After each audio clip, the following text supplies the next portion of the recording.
শিক্ষার্থী বন্ধুরা, পিসিএম স্কুলের আরেকটি ক্লাসে তোমাদের স্বাগতম জানাচ্ছি। তো আজকের আমাদের আলোচ্য টপিক হলো প্রাস। হোয়াট ডু ইউ মিন প্রাস? প্রাস বলতে তুমি কি বোঝো? তো প্রাস কি? সেটা হলো কোনো একটা বস্তু নিলাম, সেই বস্তুটাকে আমরা আনুভূমিকের সাপেক্ষে কোন স্থানে যদি আমরা নিক্ষেপ করি, আমরা সাপোজ এখানে নিক্ষেপ করলাম, সেই বস্তুটা কি হতে পারে? ফুটবল, ক্রিকেট, যাই হোক, বা কোনো ডিল হতে পারে। সেই বস্তুটাকে যদি আমরা তির্যকভাবে নিক্ষেপ করি, সেই যে পথটা, তার নামই হলো প্রাস বা প্রজেক্টাইল। দেখা যাচ্ছে প্রাসের গতিটা কিন্তু দ্বিমাত্রিক গতি। তো এখানে আমরা আগে জিনিসগুলো যদি জেনে নেই, এটা হলো নিক্ষেপণ বিন্দু, আর এই জায়গা থেকে আমরা যে জায়গা থেকে আমরা কোনো বস্তুটাকে নিক্ষেপ করতেছি, সেই জায়গা থেকে যে জায়গায় গিয়ে আবার ওই বস্তুটাকে আবার যে জায়গায় গিয়ে পতিত হয়েছে, সম্পূর্ণ দূরত্বকে আমরা বলি রেঞ্জ। সেটা কি? রেঞ্জ বা পাল্লা বলি। সেটার নাম কি? রেঞ্জ বা পাল্লা। এখন আমরা যে নিক্ষেপ করলাম, এভাবে আমরা নিক্ষেপ করলাম, সেটা কি? নিক্ষেপণ বেগ। সেটা হচ্ছে বি নট। সেটা হলো কি? নিক্ষেপণ বেগ। অবশ্যই এখানে একটা কোণ উৎপন্ন হবে, টিটা নট আমরা সাপোজ ধরে নেই। টিটা নট হলো আমাদের কি? নিক্ষেপণ কোণ। এখন কথা হলো, প্রত্যেক জায়গায় কিন্তু এখানে একটা অনুভূমিক বেগের একটা অনুভূমিক উপাংশ থাকবে আর একটা উলম্ব উপাংশ থাকবে। প্রাসের সব জায়গায় এখানে একটা অনুভূমিক উপাংশ থাকবে, আবার উলম্ব উপাংশ। অনুভূমিক উপাংশ কি? bx, আর উলম্ব উপাংশ থাকবে by। ওই জায়গাতে একটা উলম্ব উপাংশ থাকবে, একটা উলম্ব উপাংশ থাকবে, আর একটা অনুভূমিক উপাংশ থাকবে। উলম্ব উপাংশ এটা আমাদের কত? by, আর এটা আমাদের কি? bx। এখন কথা হলো, প্রাসের সর্বোচ্চ উচ্চতায় প্রাসের উলম্ব উপাংশ 0 হয়। প্রাসের সর্বোচ্চ উচ্চতা যদি আমরা ওই জায়গায় কাউন্ট করি, তাহলে এখানে শুধু আমাদের কি থাকবে? x অক্ষ বরাবর একটা উপাংশ থাকবে, x অক্ষ বরাবর উপাংশ থাকবে। উলম্ব উপাংশ by, এটা আমাদের by এখানে কত? 0। আর ওই জায়গায় আমাদের অনুভূমিক উপাংশ bx থাকবে, এটা আমাদের bx থাকবে এখানে। তাহলে আমরা এই কথাটাই বলবো, প্রাসের যে সর্বোচ্চ উচ্চতা, সেই সর্বোচ্চ উচ্চতায় প্রাসের যে উলম্ব উপাংশ থাকে, সেই উলম্ব উপাংশ হয় 0, এবং সর্বোচ্চ উচ্চতায় একটা বেগ, আমাদের একটা উপাংশ কি এখানে কাজ করে, সেটা হলো আমাদের অনুভূমিক উপাংশ বিম x। তো আমরা যদি এখন উপাংশগুলো জেনে নেই, একটা উলম্ব উপাংশ হয় আর একটা অনুভূমিক উপাংশ। প্রাসের ক্ষেত্রে দুইটা উপাংশ হয়। আর আগে আমরা বলে রাখছি, প্রাসের বেগটা কিন্তু দ্বিমাত্রিক গতির একটা প্রকৃষ্ট উদাহরণ। আচ্ছা, আমরা যদি এখন দেখি, এইগুলো মুছে ফেলি, তাহলে এখন আমরা কি বলছিলাম? এখানে নিক্ষেপণ বেগ কত বলছিলাম আমরা? নিক্ষেপণ বেগ হলো বি নট, সেটা হলো আমাদের নিক্ষেপণ বেগ। তাহলে আর এটা হলো আমাদের কি? নিক্ষেপণ কোণ। কি ধরছিলাম আমরা? টিটা নট ধরে নিয়েছিলাম, সেটা হলো নিক্ষেপণ কোণ। এখন আমরা যদি লম্ব বরাবর একটা উপাংশ নেই, একটা লম্ব এঁকে নেই, এই জায়গায় সাপোজ আমরা একটা লম্ব এঁকে নিলাম, একটা চতুর্ভুজ আকার যদি আমরা গঠন করি, তাহলে এখানে দেখা যাচ্ছে যে একটা অবশ্যই একটা দূরত্ব অতিক্রম করবে। একটা x অক্ষ বরাবর, এটা x, এটা y, দুইটা এক্সিস যদি আমরা সাপোজ ধরে নেই। এখন কথা হলো, এখানে x অক্ষ বরাবর একটা উপাংশ থাকবে, একটা y অক্ষ বরাবর একটা উপাংশ থাকবে। আর ওই জায়গায় এই যে মূল বিন্দু, নিক্ষেপণ বিন্দু, সেখানে by কত? bx ইকুয়াল 0, এবং bx নট by নট দুটা এই জায়গায় কি 0। নিক্ষেপণ বিন্দুতে x অক্ষ বরাবর 0 হবে, এবং y অক্ষ কি 0, নিক্ষেপণ যে বিন্দু। তাহলে x অক্ষ বরাবর আদিবেগের উপাংশ কত? এখানে x অক্ষ, এই x অক্ষ বরাবর আদিবেগের কিন্তু একটা উপাংশ আছে। আদিবেগের উপাংশ কি হবে? আমরা লিখে নেই bx বিম x নট সমান b not cos theta not. এখানে একটা আদিবেগের উপাংশ হয়েছে bx নট, এটা হচ্ছে আমাদের নিক্ষেপণ বিন্দু। b নট কি? আমাদের নিক্ষেপণ বেগ, আর থিটা নট হলো নিক্ষেপণ কোণ। আমাদের শুধু এতটুকু বের হয়েছে v naught cos theta naught এই পর্যন্ত। এখন কথা হলো, আমরা কেন এখানে কস নিছি, এখন আর ওইদিকে আমরা কি নেব, v not sine theta naught, v not sine theta not, আমরা উলম্ব উপাংশ। আচ্ছা একটা কথা আমরা আগে বলছিলাম, যার সাথে কোণ এক অক্ষ বরাবর কোণ, যার সাথে কোণ তার নেব কস, আর যার সাথে কোণ নাই তার নেব সাইন। এইদিকে আমাদের কোনো কোণ উৎপন্ন হয় না ওই জায়গায়, তাহলে এটা নেব আমরা সাইন, জাস্ট এতটুকু হলেই হবে, আমরা সাইন নিয়ে নিছি এটাই। এখন যদি প্রশ্ন করা হয় এক অক্ষ বরাবর আদিবেগের উপাংশ, আদিবেগ নির্ণয় করো, তখন আমরা সরাসরি মানটা লিখে নেব, বি এক্স নট সমান B not cos theta naught. এখানে আমরা বি নট মানে নিক্ষেপণ বেগের একটা নির্দিষ্ট মান দেওয়া থাকবে, এবং কোন নিক্ষেপণ যে কোন সেটাও দেওয়া থাকবে।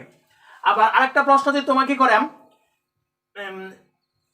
এখানে ওয়াই অক্ষ বরাবর আদিবেগের উলম্ব উপাংশ কত, ওয়াই অক্ষ বরাবর আদিবেগের উলম্ব উপাংশ মানে আদিবেগ যেহেতু বলছে অবশ্যই বি নট হবে, v not sine theta naught. এখানে তুমি ওই মানটা বসিয়ে দিবা, তাহলে আমাদের কাঙ্ক্ষিত ফলাফল এসে পড়বে। এখন কথা হলো, আমরা আবার ওইগুলো মুছে ফেললাম, মুছার পরে সবগুলো আমরা মুছে ফেলাম। এখন একটা কথা হয়েছে, একটা বস্তু যদি আমরা সাপোজ ধরে নেই টি সেকেন্ডে বস্তুটা পি অবস্থানে পৌঁছাই, বস্তুটা টি সেকেন্ডে ধরলাম আমরা সাপোজ পি অবস্থানে পৌঁছাইছি, তাহলে আমরা বলছিলাম এখানে বিন্দুটার নাম দিলাম আমরা পি।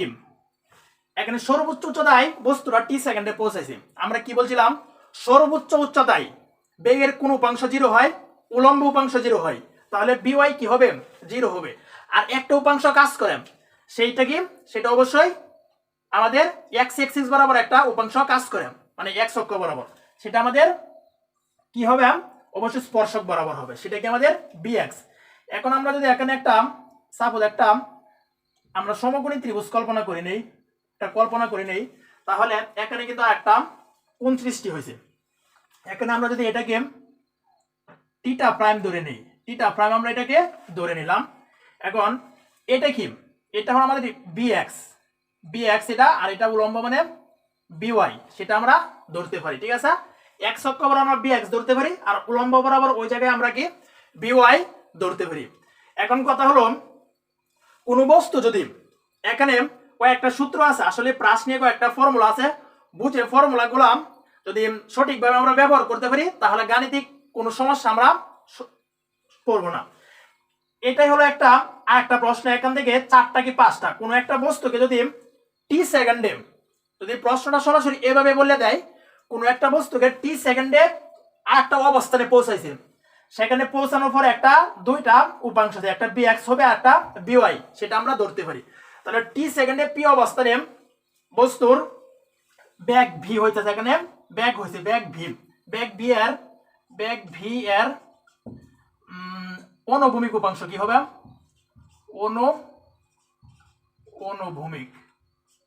অনুভূমিক একটা উপাংশ হয়েছে, অনুভূমিক উপাংশ বিএক্স সমান আমরা কি দিতে পারি, বি নট। আমরা এই বি নট নিক্ষেপণ vector B not cos theta not আমরা ধরতে পারি, কস টিটা নট সেম আগেরটার মতো। এখন বেগ ভি এর উলম্ব উপাংশ বিওয়াই আমরা কি ধরতে পারি, v not sine theta not, আমরা উলম্বটা ধরতেছি, বিওয়াই মানটা বের করবো, এক বি এক্সটা বের করছি, B not cos theta not, এবং বিওয়াই যদি বের করি তাহলে v not sine theta naught minus g t. এখন একটা প্রশ্ন তোমাদের মাঝে দাঁড়াইতে পারে, v not sine theta naught minus g t কেন আমরা দিছি। আচ্ছা আমরা সবাই ত্বরণ পড়ছি, কোনো একটা বস্তু যদি উপর থেকে নিচে পড়ে, মানে অভিকর্ষের দিকে পড়ে, অভিকর্ষ যে দিকে টানে সেই দিকে পড়ে, তাহলে সেটা কি আমাদের পজিটিভ দিক ধরা হয়, মানে কি প্লাস জি বা প্লাস এ ধরা হয়। আবার কোনো বস্তুকে যদি আমরা নিচ থেকে উপরে তুলি, তখন সেটা আমাদের মাইনাস জি কাজ করে, সেটা আমাদের অভিকর্ষের বিপরীত, তাহলে সেটা আমাদের কি মন্দন মানে মাইনাস জিম কাজ করে। তো এখানে আমরা উলম্ব উপাংশ বলছি, আমরা সবাই একটা সূত্র জানি, শেষ বেগ ভি সমান শেষ বেগ ইউ প্লাস মাইনাস এটি, যেহেতু উপর নিচে এখানে ত্বরণ হবে কি জিটি, এখানে আমরা ওই জিনিসটা জানি। এখন কখন প্লাস হবে কখন মাইনাস হবে, আচ্ছা মাইনাস বলছিলাম জি কখন, যখন বস্তুটাকে নিচ থেকে উপরে অভিকর্ষের বিপরীতে তোলা হয় তখন সেটা কি প্লাস না হয়ে আমাদের মাইনাস হয়ে যাবে। তো বস্তুটা কিন্তু আমরা উলম্ব উপাংশ, বস্তুটা কিন্তু উপর থেকে নিচ থেকে উপরে কল্পনা করতেছি, এই জন্য আমরা প্লাস না দিয়ে এখানে মাইনাস দিছি।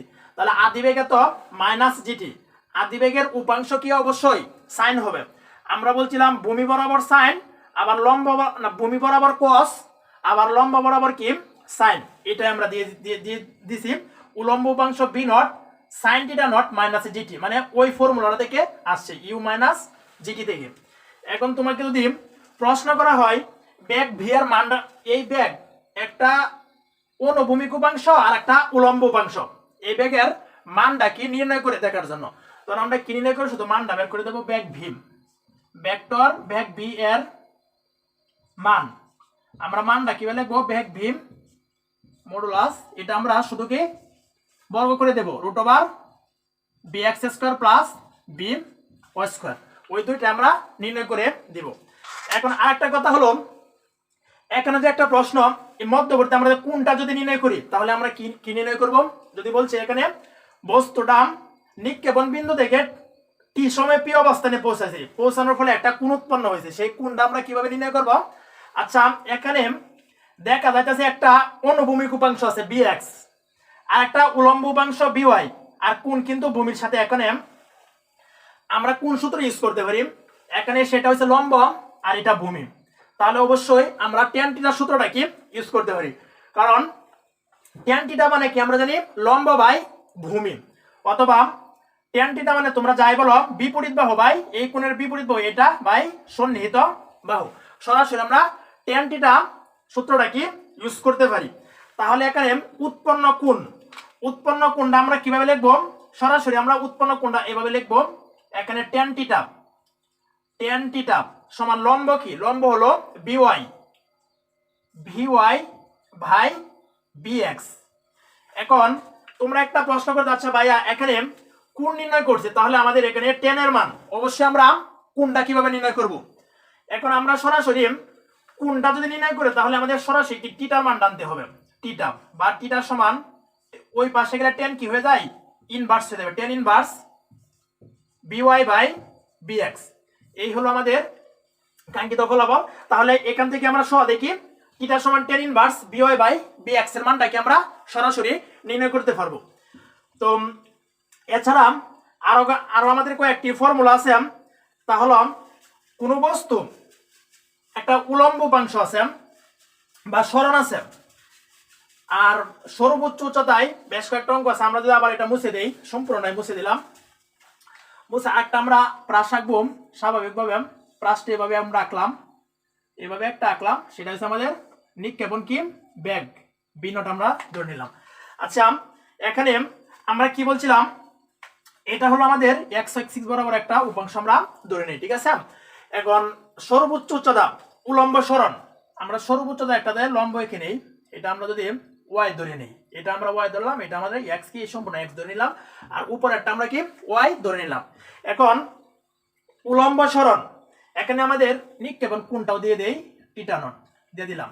এখন আমরা যদি এখান থেকে আমরা উলম্ব সরণ নির্ণয় করি তাহলে কি লিখবো, উলম্ব সরণ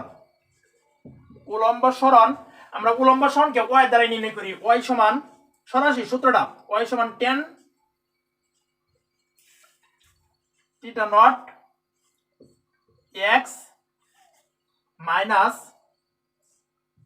জি x square by 2 into v naught cos theta naught তার উপর কি হোল স্কোয়ার, এটা আমাদের সূত্র। উলম্ব সরণ বলতে কি আমরা ওয়াই কে আমরা নির্ণয় করবো, উলম্ব সরণ বা উলম্ব দূরত্ব যাই বলি, তাহলে ওয়াই সমান tan theta naught x minus g x square by 2 into v not cos theta naught তার হোল স্কোয়ার। এখানে আমরা পরিচয়গুলো জেনে নেই, কার পরিচয় কি, এখানে আমরা আগেই বলে নিয়েছি ট্যান থিটা নট হলো কি নিক্ষেপণ কোণ, এক্স হলো সরণ, নিক্ষেপণ বিন্দু থেকে ওই পর্যন্ত আমাদের সরণ হইতে সেই সরণ। এখন আর এটাই, আর এখানে জিত ধ্রুবক আমরা জানি অভিকর্ষ ত্বরণ 9.8। তাহলে সরাসরি পরীক্ষায় কিন্তু তোমাদের এভাবে আসে উলম্ব সরণ, এভাবে তোমাদের ইয়াগুলো তোমার ফর্মুলা ইয়াগুলো দিয়ে দিবে, তোমাদের ভ্যালুগুলো দিয়ে দিবে, দেওয়ার পরে তোমাদের সরাসরি বলবো উলম্ব সরণ অথবা উলম্ব দূরত্ব নির্ণয় করো প্রাসটি। তখন আমরা সরাসরি কিন্তু ওই সূত্রটা আমাদেরকে মুখস্থ করে দিতে হবে। y equal tan θ not x minus j x square by 2 into b not cos θ not তার হোল স্কয়ার। আচ্ছা এখন কথা হলো এখানে সর্বোচ্চ উচ্চতা কিন্তু এটা প্রাসের সর্বোচ্চ উচ্চতায় উঠতে সময় আমরা যদি সর্বোচ্চ উচ্চতায় উঠতে সময় টিএম দ্বারা প্রকাশ করি, সর্বোচ্চ উচ্চতায় উঠতে সময় এখান থেকে সর্বোচ্চ উচ্চতায় উঠতে সময় টিএম সমান B not sine theta not by G. এটাই আমাদের সর্বোচ্চ উচ্চতার, এটা 1 নাম্বার, ওটা আমাদের কি 2 নাম্বার। সর্বোচ্চ উচ্চতায় উঠতে সময় B not sine theta not by G. আচ্ছা এই জিনিসটা আমরা সবাই জানি, এখানে কিন্তু জি কিন্তু ধ্রুবক, যাকে আমরা অভিকর্ষ ত্বরণ হিসেবে জানি, জি কিন্তু ধ্রুবক। তাহলে এখানে সর্বোচ্চ উচ্চতায় উঠতে সময় এটা কিন্তু v not sine theta naught এর কি সমানুপাতিক, আমরা এভাবে লিখতে পারি টিএম সমানুপাতিক v not sine theta naught, এটাকে আমরা লিখতে পারি। তাহলে সর্বোচ্চ উচ্চতায় উঠতে যে সময় সেটা কি V naught into sign theta naught এর কি সমানুপাতিক, এটা আমাদের কি অবশ্যই কি সমানুপাতিক। আচ্ছা আর একটা ফর্মুলা আমরা জানি, সর্বোচ্চ উচ্চতাকে আমরা এইচ দ্বারা যদি প্রকাশ করি, হাইট সর্বোচ্চ উচ্চতা আমরা এইচ ম্যাক্সিমাম দিতে পারি। সর্বোচ্চ উচ্চতা এইচ সমান এই ফর্মুলাটা কি v not square sine square theta not by 2g। এখানে আমরা এই জিনিসটা ইউজ করলাম, সর্বোচ্চ উচ্চতা h equal v not square sine square theta not by 2g। আচ্ছা সরাসরি কিন্তু তোমাদের এখানে 3টা ফর্মুলা লিখলাম, সবচেয়ে ইম্পর্টেন্ট কিন্তু ওইটা কিন্তু আমাদের 3 নাম্বারটা কিন্তু ইম্পর্টেন্ট, বলে প্রাসটির সর্বোচ্চ উচ্চতা কি নির্ণয় করো। তখন কিন্তু আমরা সরাসরি এই সূত্রটা ইউজ করব, এইচ সর্বোচ্চ উচ্চতা এইচ সমান B not square sine square theta not by 2g।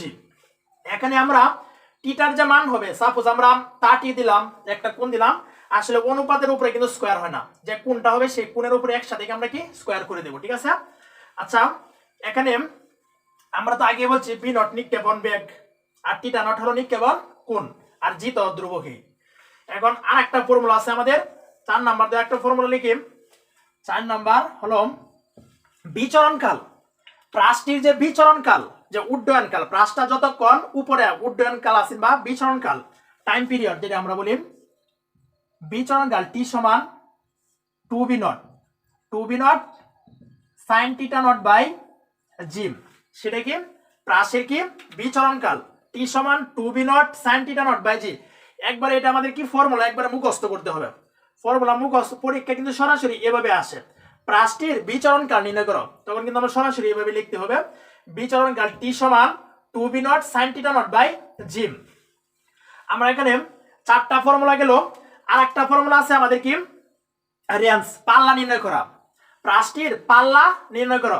আচ্ছা প্রাসের পাল্লা বলতে আমরা এই জিনিসটা জানি, নিক্ষেপণ বিন্দু থেকে প্রাসটা মানে বস্তুটা যে জায়গায় গিয়ে পড়বে, পতিত হবে, সম্পূর্ণ যে পথ আছে সেই পথটাই কি আমাদের অবশ্যই রেঞ্জ বা পাল্লা নির্ণয় করে। তো আমাদের পাল্লা বলতে আমাদের রেঞ্জ পাল্লা, যদি আমরা 5 নাম্বার দিতাম তাহলে রেঞ্জ পাল্লা হলো বি নট স্কয়ার বাই, আচ্ছা আমরা উপরে লিখি, যদি মুছে দিলাম, আমরা 5 নাম্বার এখানে লিখলাম পাল্লা রেঞ্জ পাল্লা, এই সম্পূর্ণটাই কিন্তু রেঞ্জ এখান থেকে এই পর্যন্ত, কারণ বস্তুটা ওই জায়গায় কি আমার কি পতিত হইতে, সম্পূর্ণটা এই জায়গা থেকে ওই জায়গা পর্যন্ত সম্পূর্ণটাই কিন্তু আমাদের রেঞ্জ। তাহলে রেঞ্জ মানে কি v not square g sine 2 theta naught, এটা আমাদের পাল্লা, অনুভূমিক বরাবর পাল্লা, আমরা কি এটা লিখব সরাসরি আর সমান B not square sine 2 theta not by G. এখন কথা হলো প্রাসের পাল্লা কিন্তু একটা ম্যাক্সিমাম একটা পাল্লা আছে, সর্বোচ্চ পাল্লা আছে, পাল্লা কখন সর্বোচ্চ হবে, ম্যাক্সিমাম হবে v not square by G. আচ্ছা ম্যাক্সিমামের ক্ষেত্রে পাল্লা সূত্র কিন্তু আমরা বি নট স্কয়ার বাই জি শুধু ওইটা ইউজ করব। এখন প্রাস কখন সর্বোচ্চ হবে, এটা তো আমাদের প্রশ্ন। প্রাস সর্বোচ্চ হবে যখন কোনো একটা বস্তুকে আমরা 45 ডিগ্রি অ্যাঙ্গেলে যদি কোনো স্থানে নিক্ষেপ করি তখন এই যে প্রাসের পাল্লাটা কিন্তু সর্বোচ্চ হবে 45। এখন আমরা ওই যে 5 নাম্বার থেকে 6 নাম্বার জিনিসটা কিন্তু একই জিনিস। এখানে আমরা 45 বসায় দেব, sin 2 টিটার মান কত বসায় দেব 45, তাহলে 45 × 2 মানে 19, sin 90 মান কত আমরা জানি 1, তাহলে উপরে শুধু থাকতে b নট স্কয়ার বাই জি, এটা আমরা লিখলাম b নট স্কয়ার বাই জি। এই যে এটাই বলছি প্রাস তখনই সর্বোচ্চ হবে যখন প্রাসের পাল্লাটা, যখন আমাদের নিক্ষেপণ বেগ 45 ডিগ্রি হবে। তো আসলে প্রাসটা কিন্তু মোটামুটি একটা ইম্পর্টেন্ট টপিক। বিশেষ করে তোমরা এই যে সূত্রগুলো আছে ওই সূত্রগুলো তোমরা আত্মস্থ করে নিবা, তাহলে যে কোনো ফর্মুলা তোমাদের উলম্ব সরণ বলক, সর্বোচ্চ উচ্চতায় সময় বলক, এরপরে তোমাদের সর্বোচ্চ উচ্চতা বলক, এরপরে বিচরণকাল বলক, রেঞ্জ বলক, এবং রেঞ্জ বলতে পাল্লা, পাল্লা জায়গাটা অনুভূমিক বরাবর যে পাল্লা, এবং পাল্লা কখন সর্বোচ্চ হবে যাই বলক, তোমরা যদি সূত্রগুলো একবার আত্মস্থ করে নাও তাহলে কিন্তু সরাসরি তোমরা এই ফর্মুলাগুলো ব্যবহার করে তোমরা গাণিতিক যে কোনো সমস্যা